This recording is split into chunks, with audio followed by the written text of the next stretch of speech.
How's it going, everyone? Max here with the Wealthier by the Day series. I'm doing a walk on the treadmill right now. Figured I'd kill two birds with one stone and bang this out. So this is day 3. Today, I'm going to be talking about 5 dividend-paying stocks that I like, that I will be investing into periodically. I'm going to be talking about building a $2 million stock market portfolio that you could potentially live off of and retire early, I guess, potentially live a life of financial freedom. And then I'm also going to be talking about passive income in general, and basically how big a portfolio do you need to generate a substantial amount of passive income. So first, I'm going to talk about these 5 dividend stocks that I like. First one is Citigroup, ticker symbol C. Citigroup currently has a 5.2% dividend yield. It has a 0.41 price to book ratio, which is awesome. That means that if the company liquidated itself, you would get more money out of that liquidation than you would if you had shares in the company, if that makes sense.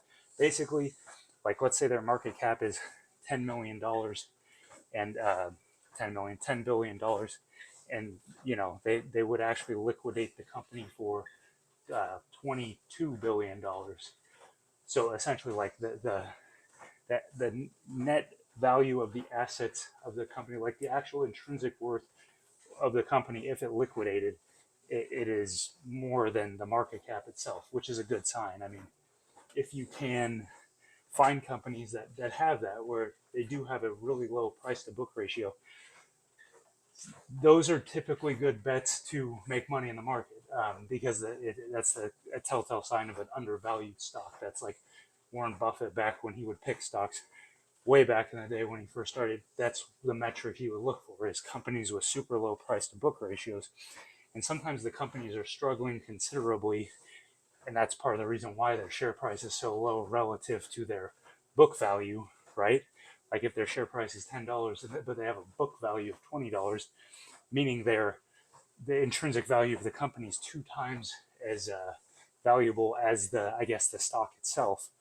Sometimes that's a red flag, but at the same time, sometimes that's just a buying opportunity, right? So it's up to you to make that distinction. But price to book ratio is something I always look into, and it's one of the big deciding factors on whether I invest in an individual stock or not. So again, Citigroup, 5.2% dividend yield, 0.41 price to book ratio, and then they have a 19% net income margin, which is good. I'd say anything around 20 to 40% is good. 19 is close enough. We also have Paramount, ticker symbol PARA. Paramount has recently been pummeled, has a dividend yield of 1.67, but it has a 0.35 price to book ratio. It is dirt cheap right now. The market cap is super low.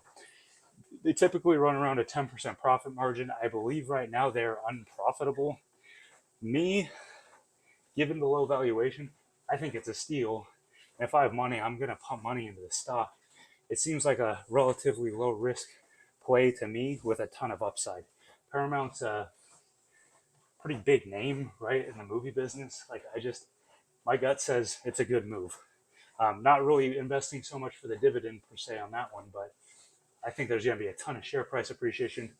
Plus, as long as they keep paying the dividend, you'll get a little bit of cash out of it periodically. So that's cool. Next one is ticker symbol BFH. That's Bread Financial. They have a 2.72% dividend yield, a 0.55% 0.55 price to book ratio, and then they have an 18% profit margin. This is one of the stocks, man, I'm getting winded. Whew, gotta take the incline down. This is one of the stocks that got really beat up during the regional banking crisis that has recently hit, and I mean, a lot of stocks haven't recovered. So this one I like, super cheap right now, not a huge dividend yield, but again, this one has price appreciation written all over it, in my opinion. The next stock is ticker symbol CHRD. That's Chord Energy. It has a 3.07% dividend yield. I couldn't find any price to book ratio information on this, which is usually a bad sign. There was no forward price to book, I should say. In the past, I think it was above 1. But this company, I just want to point out, has a 47% net profit margin, which is insane. This is the kind of company you want to invest in. This is a business you want to invest in. A company that has a 40%, 47% net margin, they're making money, and there's going to be some cash flow. And when you invest in a stock, you want to think of it as you're investing into a business. If there's a business that has margins like that, I want a piece of that business because I'm going to get paid on the back end. And in this instance, with a publicly traded company, you're getting paid in the form of a dividend. But there's definitely going to be some capital appreciation, in my opinion, on this stock. Not super cheap like some of like the first three stocks, pretty reasonably valued from what I could see, but this thing is it's a money printing machine. A lot of these energy companies are. If you look at ExxonMobil, Occidental Petroleum, Chevron, huge margins. Like there's a reason those stocks are so damn expensive right now. Those guys print money. It's insane. Next company is ticker symbol PR. That's Permian Resources. This company currently has a 1.43% dividend yield, a price to book of 0.88. So it is somewhat undervalued. They have an 18% profit margin, and in the past, their return on assets was super good. This is another company. I invested in this company a while back. I think I'm up like 40 or 50% right now. So I identified it early on when it was super undervalued, and the upside is huge. It worked out really well for me. So all I'm saying is when you're looking at companies, look to see if a company is undervalued based on their valuation metrics, such as a price to book ratio, or a price to earnings ratio, or a price to sales ratio, price to free cash flow. These are all good metrics to look into. So usually I'll look into those valuation metrics. I'll check the net profit margin. I'll check return on assets. I'll check return on equity. I'll obviously look at the dividend yield just to kind of see where it's at. I'll look at the 5-year compound annual growth rate of the dividend itself. I'll look at earnings. I'll look at earnings trends. And a huge one on their cash flow statement is I always look at free cash flow per share, because earnings only tells you so much of the story. If a company is continually growing its free cash flow per share, that means they got cash coming in. That means they have cash to pay you as a part owner of the business. So just something to think about. Those are the 5 dividend stocks right there. Ticker symbol C, ticker symbol PARA, ticker symbol BFH, ticker symbol CHRD, and ticker symbol PR. All right, so next, I guess we'll go in this order. We'll talk about passive income from dividend stock investments. So an easy way, like on all my Instagram posts, an easy way to calculate like how much you'll make in dividends, if there's a 5% dividend yield at the time, like let's say today, we'll use Citigroup as an example, but we'll just use a 5% dividend yield. It's 5% dividend yield, and you invest $100 into that stock. Let's just say flat $100. You'll get paid annually $5, because 5% of 100 is $5. It's that simple when it comes to calculating how much you will get paid in dividends. I mean, you can use basically like the annual dividend payout to figure it out, but it's like all you need is to use the dividend yield percentage and take that percentage of however much money you have invested in the stock, and there's your answer.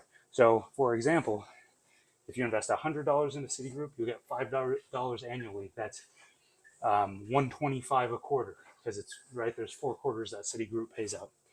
If you invest $1,000, you'll get $50 annually. If you invest $10,000, $500, $100,000, $5,000, $1 million, $50,000. So let that sink in. In order to basically live a relatively lean life in terms of expense, you would have to invest $1 million in Citigroup to get $50,000 back, and that's before taxes, right? So you're going to pay taxes on that $50,000. And that's where I was going with the $2 million stock market portfolio. Realistically, if you were going to live off of your passive income from dividend stocks, you would need a relatively high yielding dividend stock. Plus, you would need probably like $2 million invested in the market. Just let that sink in. That's a lot of money. That's more money than most people will ever have in their life. It takes a considerable amount of time and energy to get there. I am nowhere close to that, right? This is my wealthier by the day. I'm nowhere close to that. So just to put it in perspective, that's the kind of money we're talking about when it comes to retiring early or just retiring for God's sakes. Retiring when you're 55, 60. I'm only 28, so I got a ton of time, and I'm on track to retire more like in my late 40s based on a spreadsheet I've developed myself. That's probably not the most accurate, but it gives you a pretty good general idea, taking into account inflation, capital gains tax, um, projecting out monthly investment value, all this stuff. It's pretty interesting. I'd love to give it out actually, because I just don't know if people would use it, because it is kind of it's a little time intensive, but it's a pretty good gut check to see where you're at. Anyways, just kind of wanted to put that into perspective, because like for me, example, my wife's father taught me about dividend stock investing, and when I first heard about it, I was like, oh fucking a, like I'll probably retire in the next 5 to 10 years. Not really, but you know what I mean. It's like, oh, free money, awesome. Like once you start doing the math, you're like, this is gonna take a while, and it will, right? So, and I suggest to everyone, if you don't need the money right away, reinvest your dividends for sure. In fact, what I do is, even in my individual stocks, I will get paid out the dividends into my account, and I'll redisperse those into ETFs. That's a little uh, tip right there. Because maybe that individual stock is not trading at a great value at the time. I don't know. I just like taking that money and putting it in a little bit of a safer place.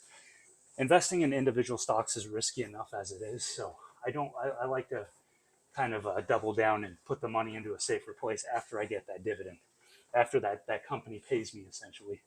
So that's it. We talked about 5 dividend stocks to invest in now, and that is now. If you got the money, and obviously I have to say this isn't financial advice, right? This is for entertainment purposes only. Do your research, all that good stuff. But something to look into for sure. Do some research on those 5 stocks. Look into some of those metrics I was discussing, because they are pretty solid ways to figure out whether a company is worth buying or not. And in all honesty, avoid growth stocks like the plague. All right, like growth stocks, just steer clear. You're better just put your money in the S&P 500 at that point. I'm telling you, growth stocks are just trouble. You're gonna lose a lot of money. I have, so I'm speaking from experience. Anyways, that's all I got. I'm starting to get pretty winded. Got a work meeting in a few minutes, so 12:50. Yeah, we'll call it there. Thanks everyone for tuning in. Put your comments down below. Ask me questions. Provide topics of discussion. Let me know if you like this format. Let me know if I'm breathing too loud and you can't even hear the audio because I'm huffing and puffing. This is Max signing off.